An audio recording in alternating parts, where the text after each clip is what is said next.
Hi everyone, thanks for coming along. It's great to see so many people here. And we have a wee lineup today of fantastic presentations about a precinct here in central Wellington that will be beginning to reopen to the public very imminently, which is super exciting for Wellington. We're going to kick off with Claire from Whānganui, who's going to give a bit of an overview of the whole precinct from Wellington City Council's perspective, and a bit of the architectural vision.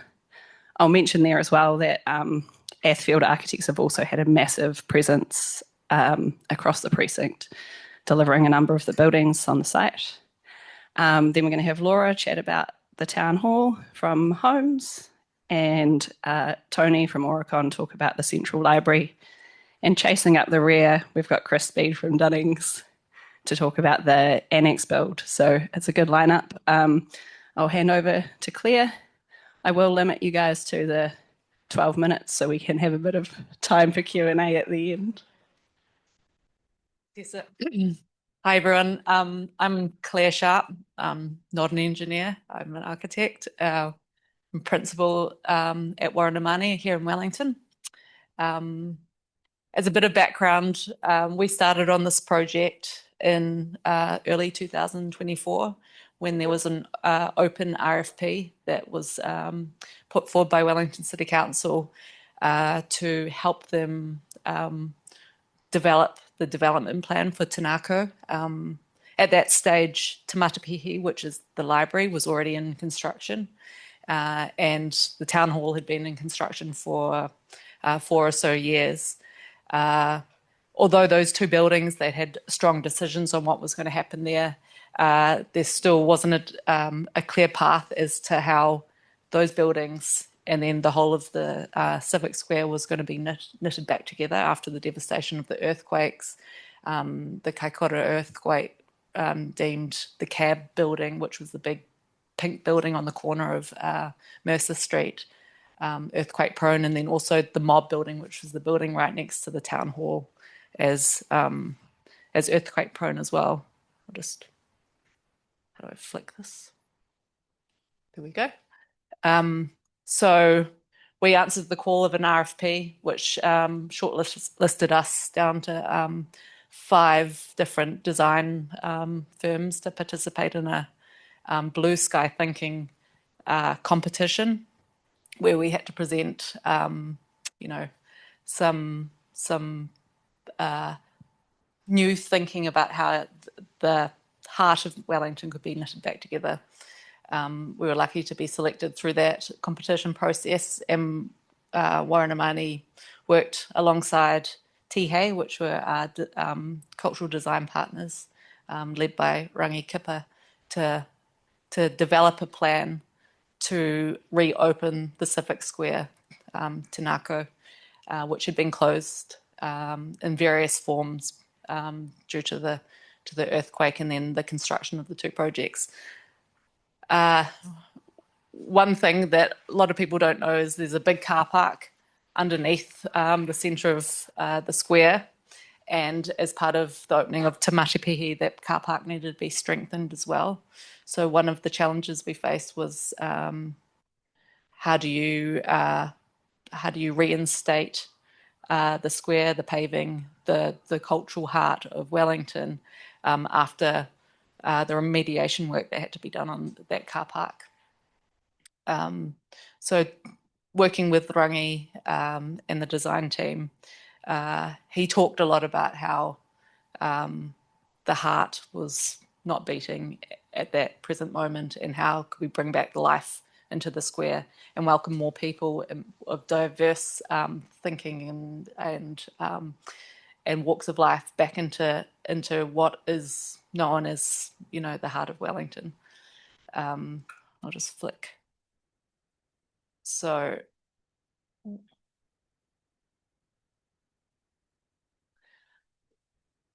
you can see here an aerial view of the new square.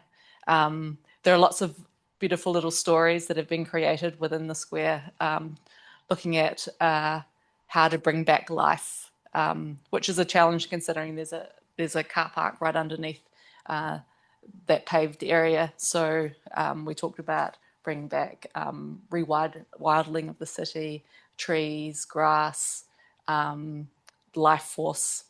And so the design team has worked to create these pockets of green spaces, some beautiful water features, and then little stories surrounding those water features, looking at how you can emulate the growth or new beginning of a square. Oops, it's going the wrong way now. You can see here a vision for these water features, so bringing back people of all ages into the heart and connecting Te Matapihi, which is the library, to the town hall as two major projects that are going to be complete very soon.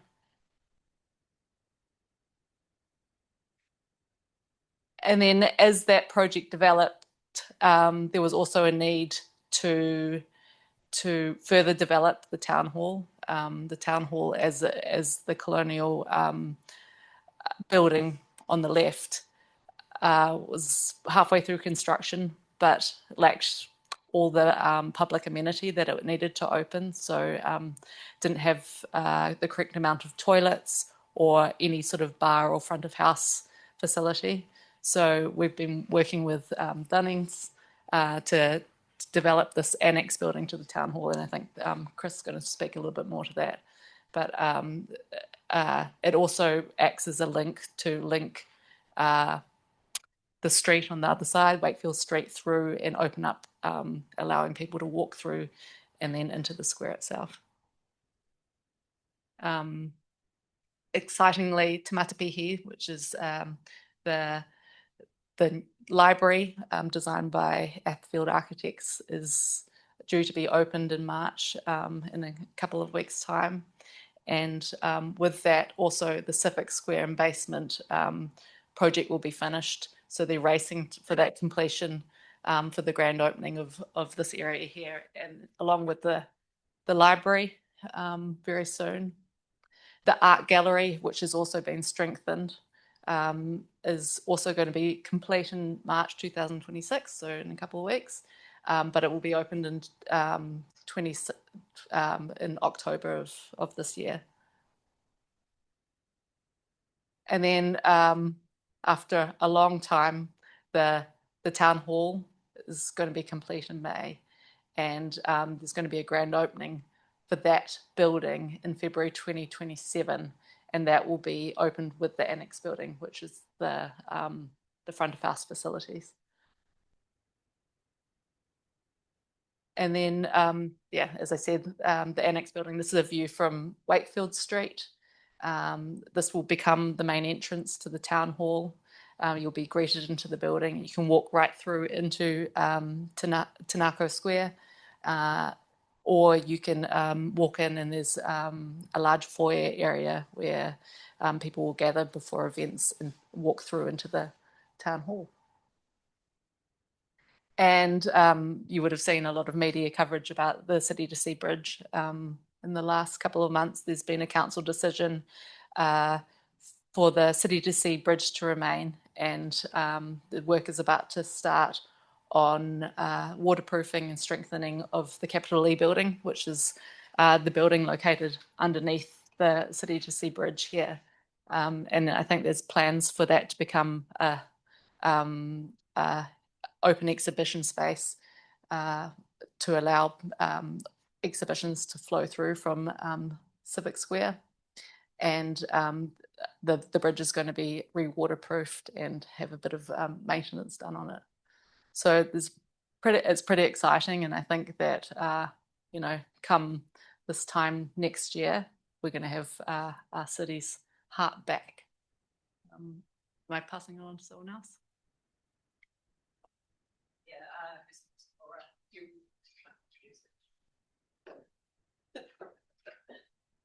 Just pass over to Laura to talk about town hall. Thank you. That covered a few of the points that I was going to make, so that's going to allow me to run through this a bit faster. So I'm Laura Whitehurst. I'm the project director from Holmes for the Wellington Town Hall project. I've been working on this project since the day I arrived in New Zealand 9 years ago. So it's very close to my heart and all these gray hairs as well. So just a quick overview of what I'm going to talk about. So just a project overview, a history of the town hall, what we're doing to it, and some pictures of the construction. So that's a picture from 2016, I think, and then what it looked like last week. So you can see it's kind of coming back to what it was before. So quickly, just a history of the town hall. It was built in the early 1900s. I think it opened in 1904. After the Napier earthquake, although it wasn't damaged, the knowledge that unreinforced masonry not so good, they took off the big clock tower that was there, as well as some of the more decorative ornamentation around the roof. In the 1940s, there were two quite large earthquakes in the Wairarapa that did damage the town hall, particularly the very high 3-story brick masonry walls around the auditorium. So there was some buttresses and concrete strapping of the auditorium walls that were put into place then. In the 1950s, we introduced the MOB building, the municipal office building next door. It all looked like one building, but actually that little piece of it was part of the town hall structurally. And it's obviously since been demolished as part of this project. In the 1990s, Civic Square was created out of what used to be Mercer Street, including that digging that big basement for the car park that was just talked about. And at the same time, they took that opportunity to do some reconfiguration of the town hall for its new job as the office building for the mayor's office. In 2013, it was closed as being earthquake prone. In 2018, we did some some accelerated strengthening of the parapets along Wakefield Street. And then 2019 is when this latest construction project began. So we're now in year 8 almost. And yes, we're finishing construction this year after quite a long time. So we're all looking forward to that. Amongst all of this being more than 100 years old, it is Heritage Category 1, and that's driven a lot of the decisions that were made about the building. So this current project, there's 3 main tiers. This is an old picture. That's not what it looks like right now. So the base build was seismic strengthening to bring the building up to 100% of NBS as it stood in July of 2017. Uplift, so work required to facilitate the creation of a national music center. So we'll talk a little bit more about that later. And then there's 3 main tenants for the buildings, the New Zealand Symphony Orchestra, the New Zealand School of Music, and Wellington City Council. So some of the design challenges, there's that piecemeal nature of interventions over the years. It's been monkeyed with a lot of times over the years. And there's really a lack of robust documentation, sizes, dimensions, etc. So it's been very exploratory. We needed to preserve as much of the heritage fabric as we could, particularly around the outside of the building. So all of the invasive work had to be done from the inside only. And it's close to the harbor, as we all know. So a very high water table, plus needing to account for sea level rise and the aggressive soils from the brackish water in that water table. So some of the construction challenges that we face, so this is a little cross section through the auditorium walls for our base isolation job. Which we'll talk about in a little bit more detail later. But what you can see here is that we needed to be able to get those lead rubber bearings underneath those walls and create a new foundation and a new ground floor to sit on those lead rubber bearings. So not easy to begin with, but also we're in a constrained urban site. The only access into the building was through the West Hall, which is on the MOB side of the building, after we demolished MOB. So you can see that's the piling rig with about 2 centimeters to spare coming through the South Hall of the building. We needed to retain the auditorium structures, the balcony, the choir stalls during construction, and then of course temporary works and stabilization. So support of that auditorium wall during sheet piling, creation of that isolation plane, temporary bracing of URM walls where we were disconnecting diaphragms, and dewatering, which was a big part. So here's just a few pictures of some of the more impressive pieces of temporary works kits. So this is a nice little truss supporting the colonnade. This is some of the temporary works supporting the URM walls where we were going to be sticking new foundations through underneath. And then this just gives you a sense of what the inside of the building looked like during some of the heat of construction, just bracing everything every which way, and picking your way through that was a bit of a challenge.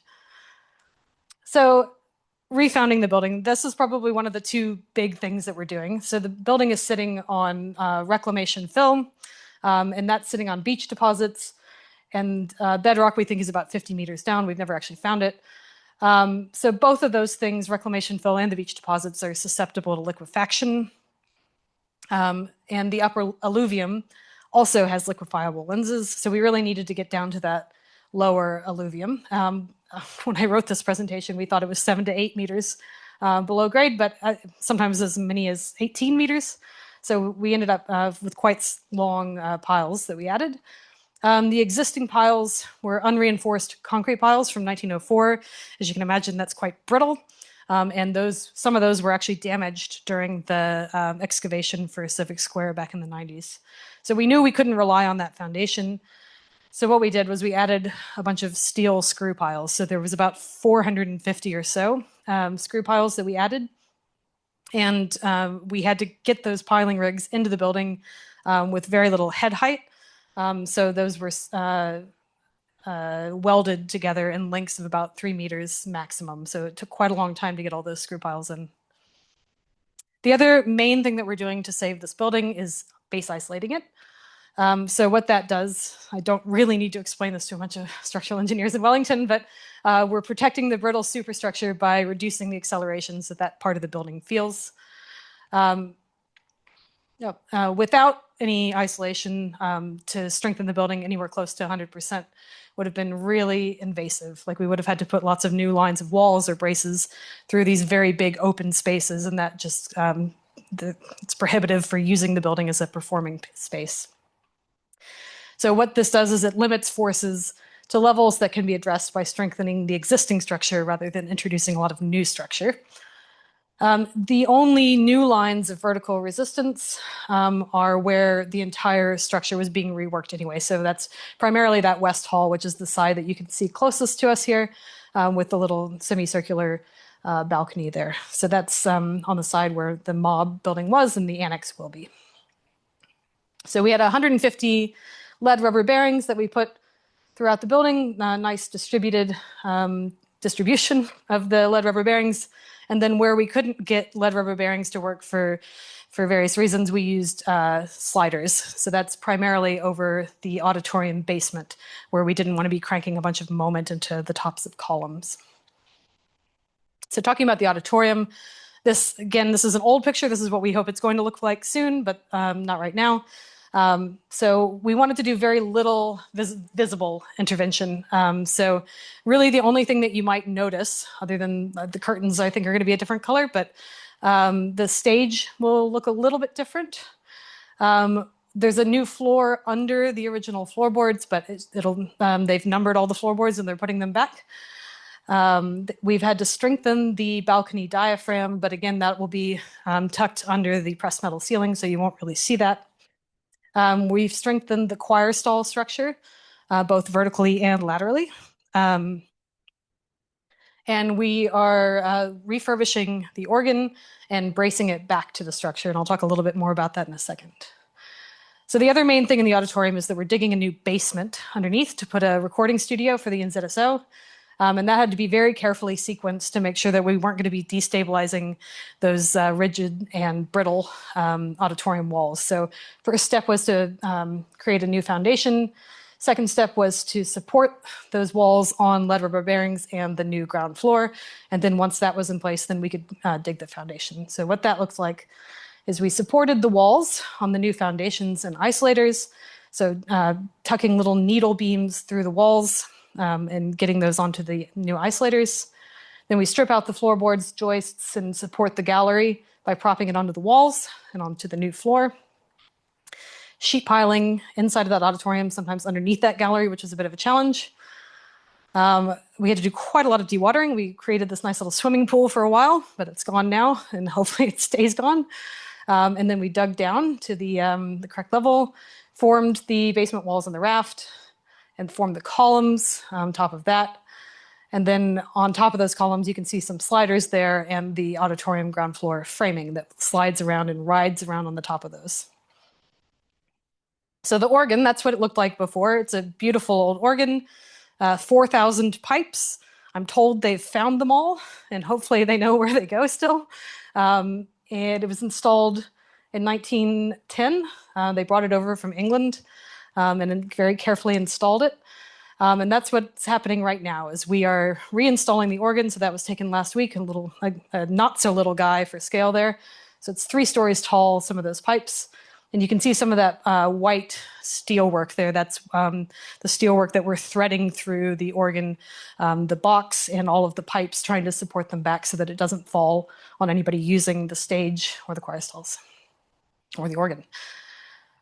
So some of the interventions for the uplift portions. So we had some pretty good internal acoustics. They used it for recording The Hobbit and some of the Lord of the Rings movies were the NZSO recorded them in the auditorium. So very good internal acoustics, but not so good ingress of outside noise, rain, helicopters, traffic, sirens, that sort of thing. So the acoustic engineers recommended 2 layers of barrier with a plenum in between. So that was some plywood that we added. We had to strengthen those connections. I'm just going to skip through this a little bit because I'm running out of time. A couple years ago, if you had a hard time finding scaffolding in the Wellington area, this is why. The auditorium was just chock full of like a forest of scaffold for a couple of years there while they were strengthening the trusses above. And then lastly, the West Hall. We've already talked about that a little bit, and this is an old render from when Mob was going to stick around. But that's entirely reframed with a concrete slab and moment frame system. Got a glass roof on steel, modern facades, a nice passageway through to Civic Square, and there was a late change. We don't need to talk about that. Lastly, the tenant fit out. So we've got a lot of boxes and boxes and foxes and soxes. So the School of Music and the Symphony Orchestra wanted acoustically isolated spaces. And the way you do that is you create boxes inside of your boxes. So you cast a second slab on top of your structural slab, then you jack it up using these proprietary little things off of a polypropylene sheet.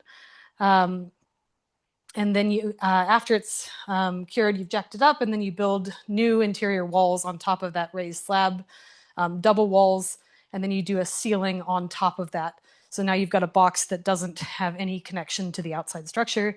Great for acoustics, not so good for seismic. So we spent a lot of time figuring out how we were going to brace these boxes back to the structure, but we've done it, and they've done the acoustic testing in some of those spaces now and have found that it's achieving exactly what they wanted to. You can go in there and not hear anything that's happening around you.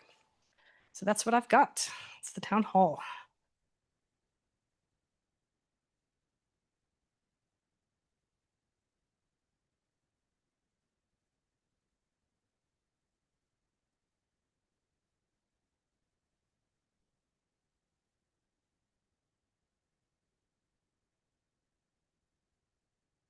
Hello, my name's Tony Holt. I'm a technical director with Oricon here in Wellington, and I'm briefly going to talk about the seismic retrofit and the redevelopment of Te Matapihi ki te Ao Nui, Wellington Central Library. That's not quite to scale, not sure why it's so big. Just the project in a few bullet points. The library was built in 1990 for Wellington City Council. Located in the heart of Civic Square. Like the town hall, it's actually a Category 1 historically listed site by Heritage New Zealand. The building is got a one-story basement, 4 stories of library levels, and a couple of stories of offices above.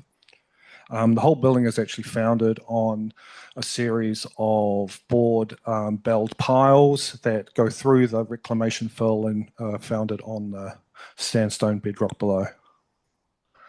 Obligatory aerial photo. The library is located in the northern part of Civic Square. The interesting thing about, I guess, the location of the building is that it does sit on a ledge of the bedrock, unlike the rest of the town hall in Civic Square. So the library's founded on basically the bedrock, which is around between, I think, 5 to 8 metres below ground. So according to our geotech engineers, that greatly reduces the risk of liquefaction and lateral spread in comparison to other areas around the harbour and Civic Square. I thought I would just talk about the project, I guess, in terms of milestones. The whole saga sort of started off in 2019, mid-2019, following a targeted seismic assessment, primarily looking at the hollow core floors in the building. That was to the then new yellow C5 guidelines. I guess unsurprisingly for a building of this era, it had issues in regards to some of the mechanisms of failure for hollow core, primarily I think lack of seating. This building, though it looks quite robust with the concrete panels on the outside, is actually a two-way concrete moment frame. Sort of in today's parlance, you would say it's a ductility 6 moment frame, and has, I guess, all of the associated issues that buildings of this era sort of have. So following, the receiving of the good news, the bad news, Wellington City Council decided to close the building for public safety and the safety of their workers, and that kicked off I guess a lot of internal review and external review with public consultation in regards to the future of the building. Not only was the building having some seismic issues, buildings built today don't function as they did sort of 30 years ago.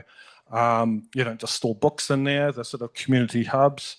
People go there for activities, services, access to technology and things. So this library being sort of 30 years old at the time, a lot of the building surfaces were also getting close to the end of life. So it was really a chance for the council to look at the building and sort of future-proof its use for Wellingtonians. And so as part of this consultation process, a lot of different options were looked at, ranging from minimum intervention, get the doors open, put some obligatory steel angles underneath the hollow core floors, a range of, I guess, resilient up to a high resilient structure, and also tabled was the option of demolishing the library and building a new one. And so in sort of after a year and a half of that consultation process, the council decided to strengthen the building to a high level of resilience. Over the next 6 months, the design principles were agreed with us, primarily with at-field architects. We would work our structural systems around their vision and the required use cases for the library. And so what was our structural solution? A complex project, but I guess based on some fundamental engineering concepts. We also base isolated this building. The isolating system is located in the basement area. All of our foundations are actually located within the basement to reduce the amount of excavation and water egress, so reducing a lot of the costs and risks associated with that. There's a new ground floor. As you can imagine, there's a lot of load transfers just above the isolation plane that the existing floor wouldn't be able to support. One of the key decisions by the contractor as part of sort of the early concept works was to retain the existing floor and use that as a platform and build a new floor on top. And that saved in terms of time, demolition time, waste, and it had a lot of other benefits. Another benefit actually was an extra level of resilience in terms of sea level rise. So we've actually lifted the floor of the library 600 mils in response to that. For the building to actually know it was base isolated, we had to stiffen up the superstructure, and we did that through a series of sort of conventional CBF frames in both directions. Being aware of the aesthetics of the inside, we didn't just put some steel columns and beams in there. We've actually, we're required shrouded around those sections with steel plates. So there's cradle beams and sort of semicircular steel beams surrounding the existing structure. Along with these seismic works, the council decided to invest more into the building to future-proof it. In terms of what the main parts of it that we've added to the building is this civic reading room at the southern end of the building. We've put a 2-story extension to the office block on top. Similarly, a large extension to the roof plant room. And also we worked on the access and pedestrian inflow and outflow to Civic Square along the eastern edge. Some of those add-ons in pictures.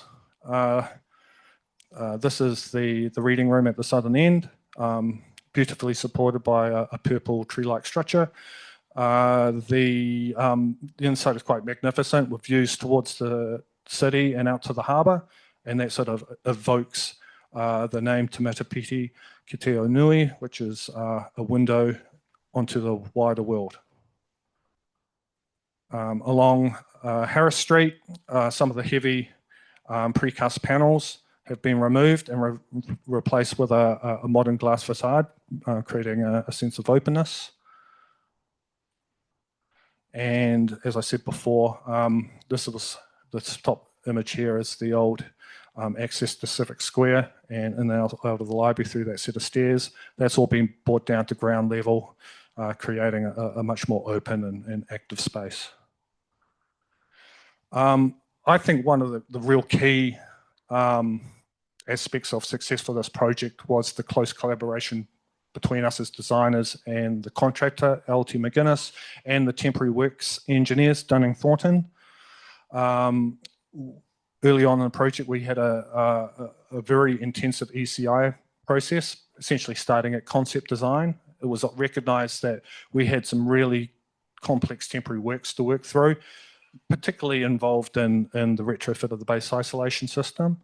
And it was that collaboration between the designer, the contractor, and the temporary works engineer that actually influenced quite a lot of our permanent works design. So we, for an example, our foundations within the basement for the isolation system were sized to allow the temporary works engineers to put their hydraulic jacks to lift the building up, so creating a platform for them.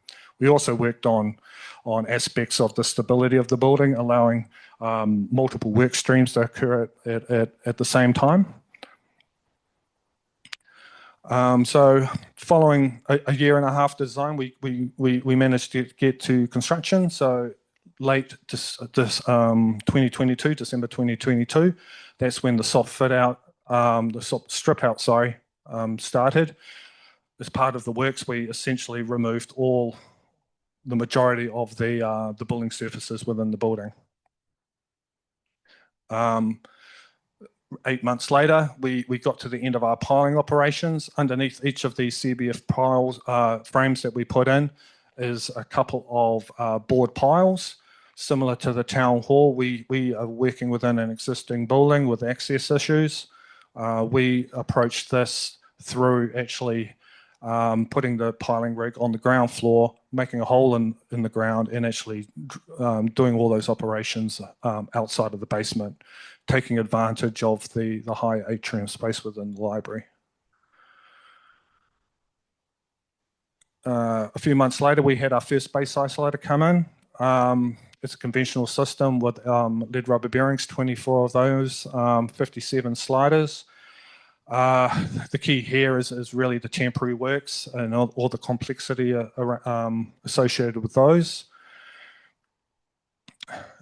There's no sort of one size fits all, and we had various different situations where some innovative propping and temporary support solutions were required. And these columns here are hanging, and they're hanging off some bowstring trusses up on the 4th floor.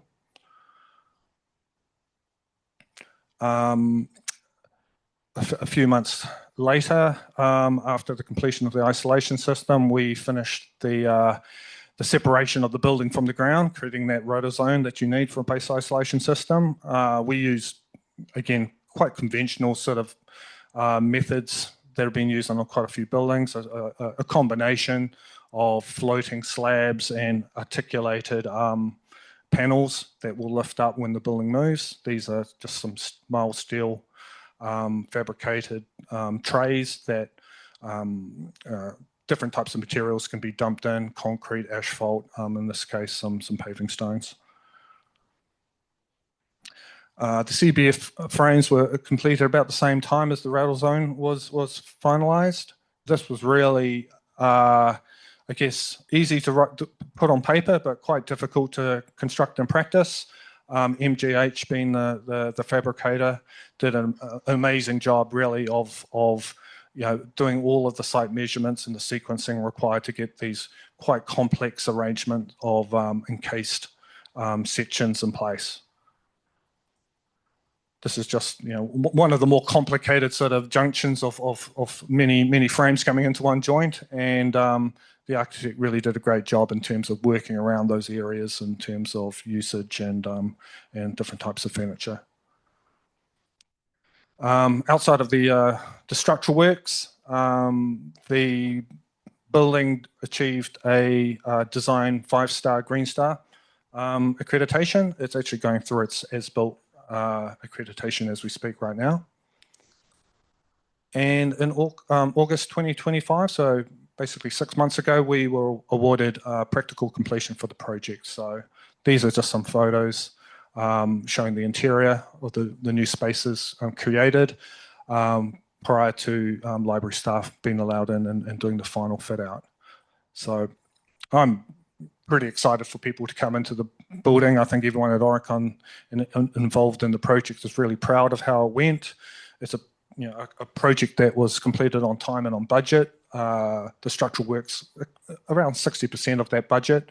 And I think it's an excellent example of a really good collaborative work experience and an effective ECI process. That's me. Thank you.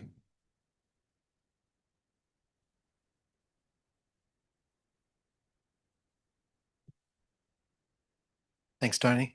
I know Adam will appreciate the comments on the temporary works. I think he's watching online. So I'm Chris Speed. I'm a director at Dunning Thornton, and we have been brought in to the Civic Square project to be involved, as Claire said, with the Annex project, which is brings all the front of house, the bars, the bathrooms, and kind of front of house facilities into the town hall. As everyone has put in, this is how it fits into the Civic Square. So where we've built the annex is essentially on top of the footprint of the old mob building. The mob building was finished in 1945, and it was about I think 8-story office building of very heavyweight concrete construction.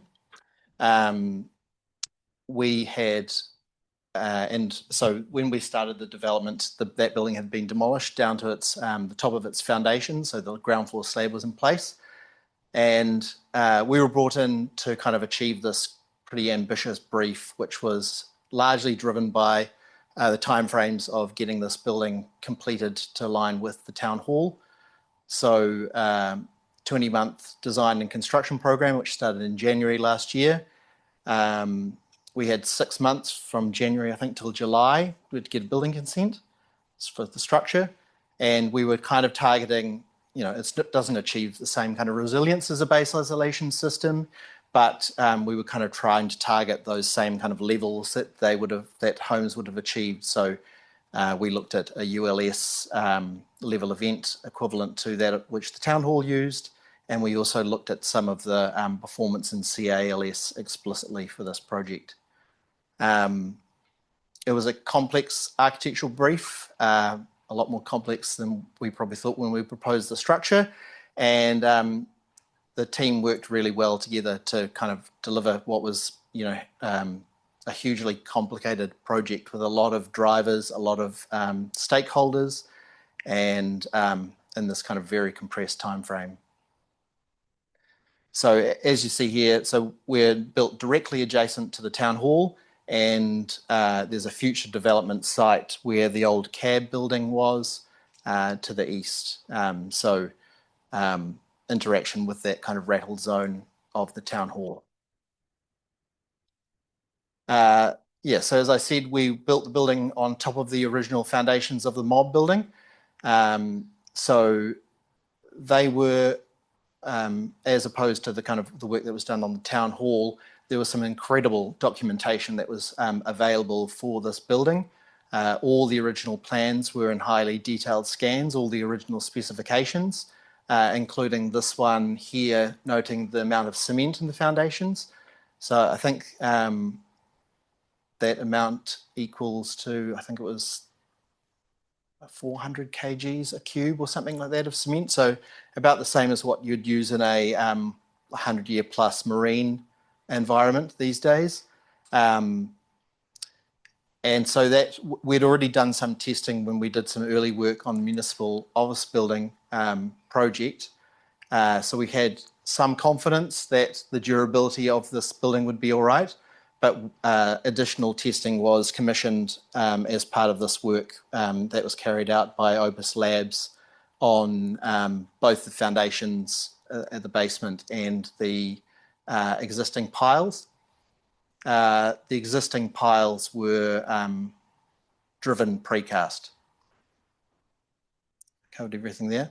Yeah, so the other thing was the vertical weight. So a lot of work had been done on this building previously when it was being looked at being strengthened, including work by Tonkin and Taylor, looking at reusing the existing piles both vertically and laterally for the base shear takeout.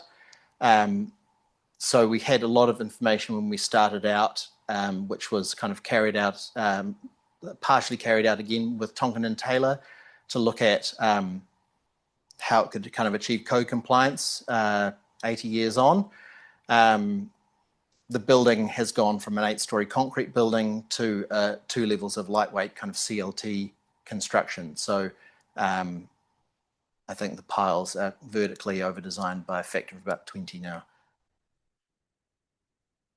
And we carried out, yes, that's right, Tonkin and Taylor asked us to do, we've done some integrity testing to make sure the piles didn't have big cracks in them.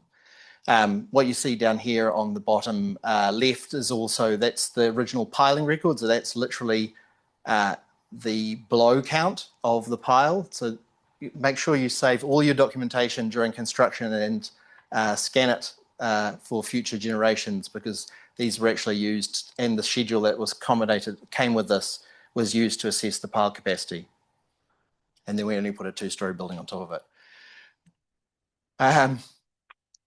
The seismic design, so the building is reasonably small by comparison to the other ones we're talking about. So it's about 16 metres wide, about 40 to 50 metres long. That consists essentially of a back of house space, which is the bathrooms, and back of house of the bars, which kind of is shown here in the orange. And then there's the front of house kind of circulation space, which is shown in yellow.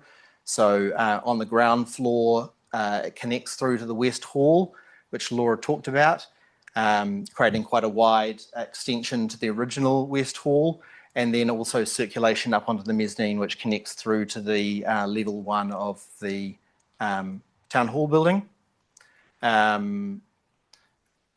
We targeted, so aisle 3, so matching the Town Hall, and also because the space could be used for large events. We're looking at low drift and to try and achieve some measure of performance objectives matching the Town Hall, and dependable ULS performance in a 1,000-year event. That comes as standard. And we also looked at kind of displacement in those larger events. The main constraints were the existing foundations. We really didn't want to be putting in new piles.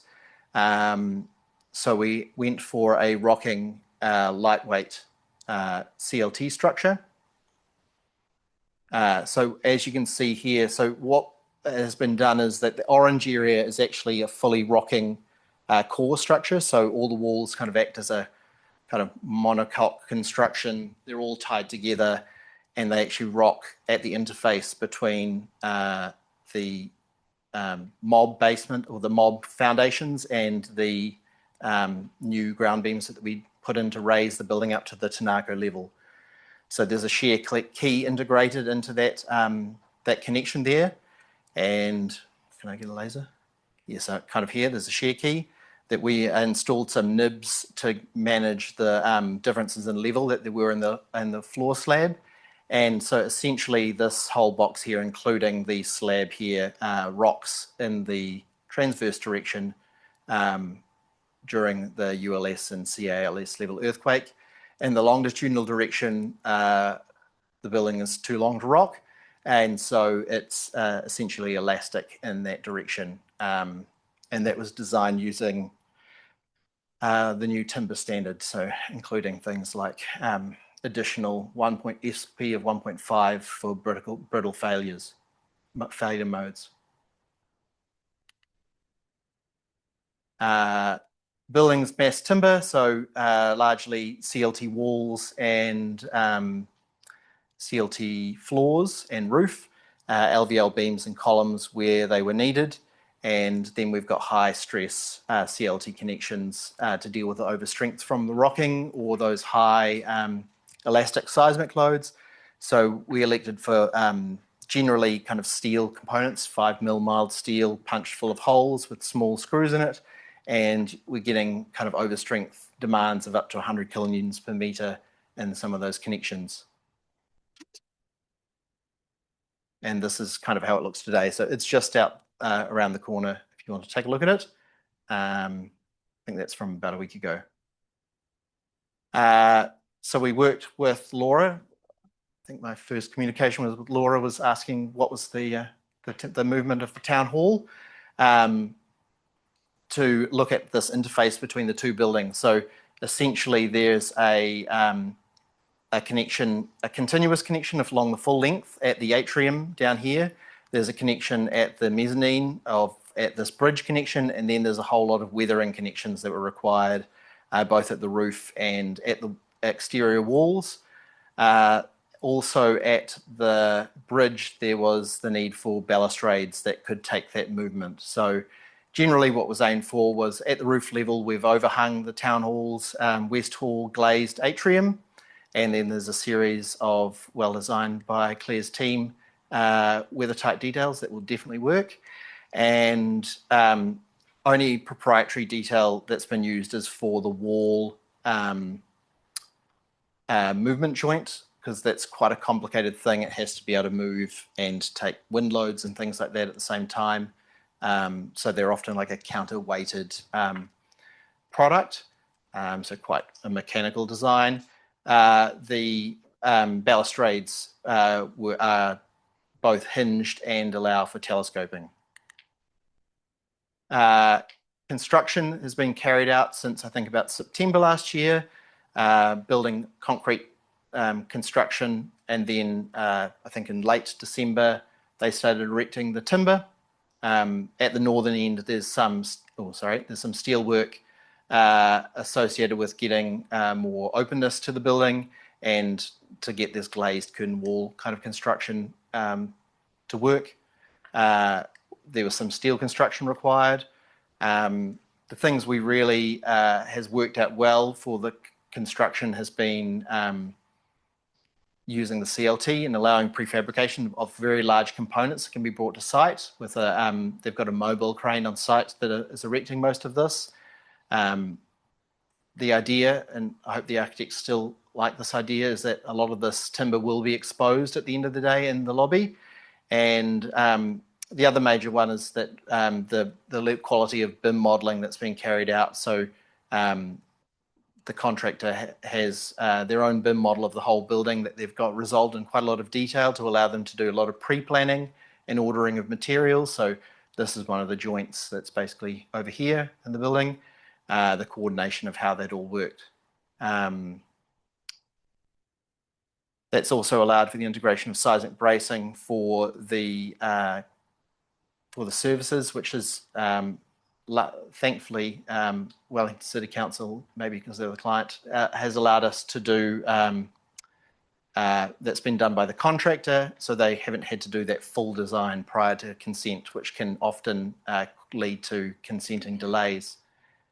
And they've carried out full programming in 3D, including all the propping because that was quite a constraint on the design. As you can see, there's quite a lot of props to support these walls in the Wellington wind.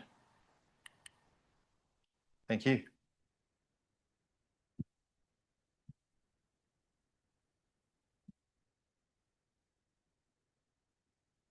Thanks, Chris, and thanks to everyone for the fantastic presentations. You guys absolutely nailed the timing. Well done. I'll just open the floor now if anyone has any questions. Hopefully at least one.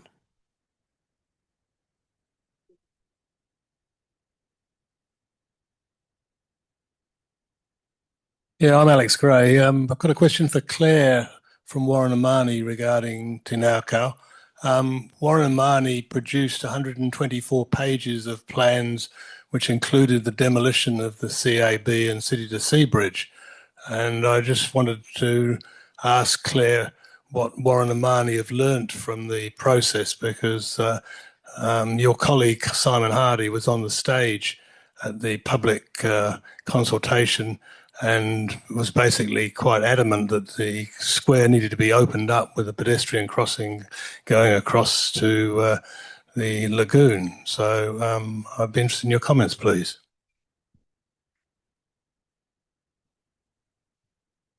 Unfortunately, I think Claire has snuck off early and avoided this difficult question.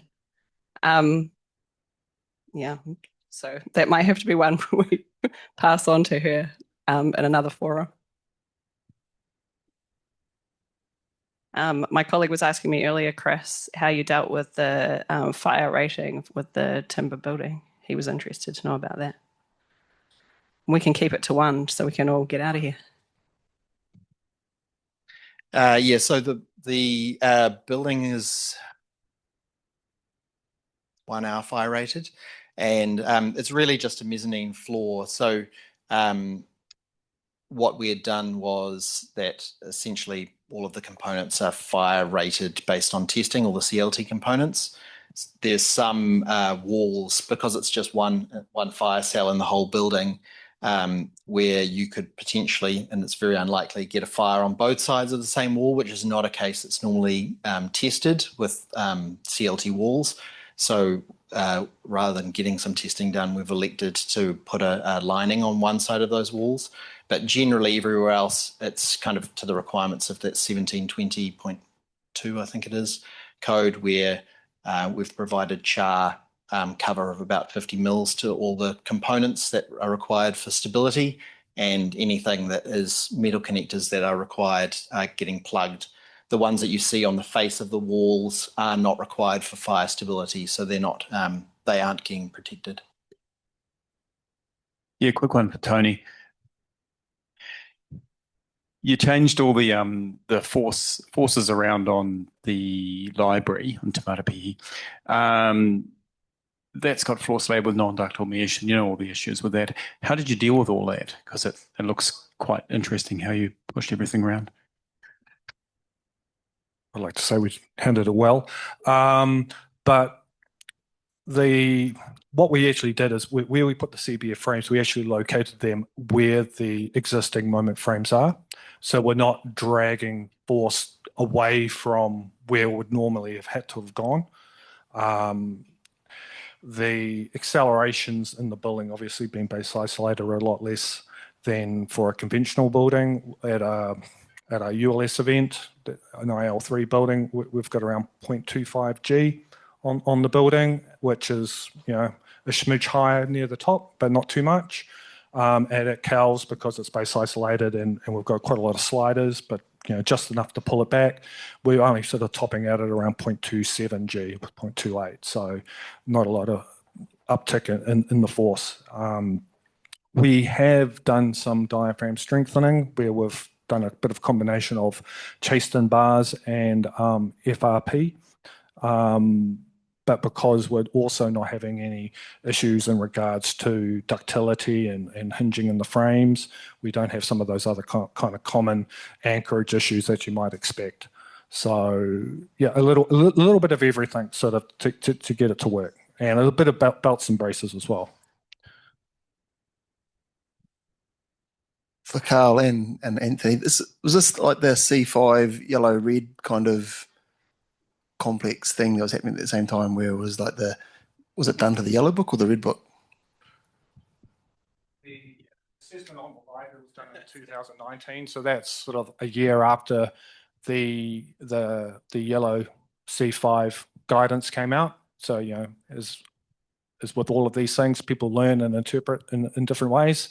And then you start to think, well, I wonder what that building's like under those kind of conditions. And it was sort of like that. It was just going through and identifying those type of buildings that would be susceptible to both hollow core and diaphragm type of issues. And, you know, this building is sort of in that era where those things sort of collide. Yeah, thanks everyone. And I'd like everyone to just join me in a round of applause for our presenters. Thank you. There is just one question online, if you'd like me to read it out. It's just come through now. Sorry, a bit late notice. Any more detail from Laura on the historic timber members testing that was undertaken in Town Hall, auditorium and roof to support the confidence of them still partaking in load parts for another 50 years? Expecting it is great performing native timber, but how was it proven? Yes, so we pulled out 12 or 15 existing ceiling joists and sent them down to our friends in Christchurch to do some testing on them. What we found was the members themselves had heaps of capacity, but they were sort of a bird's mouth connection, and that was the weak point. So all of those joists we reused, but we put a little kind of multi-grip on the side to make sure that it had a solid shear capacity.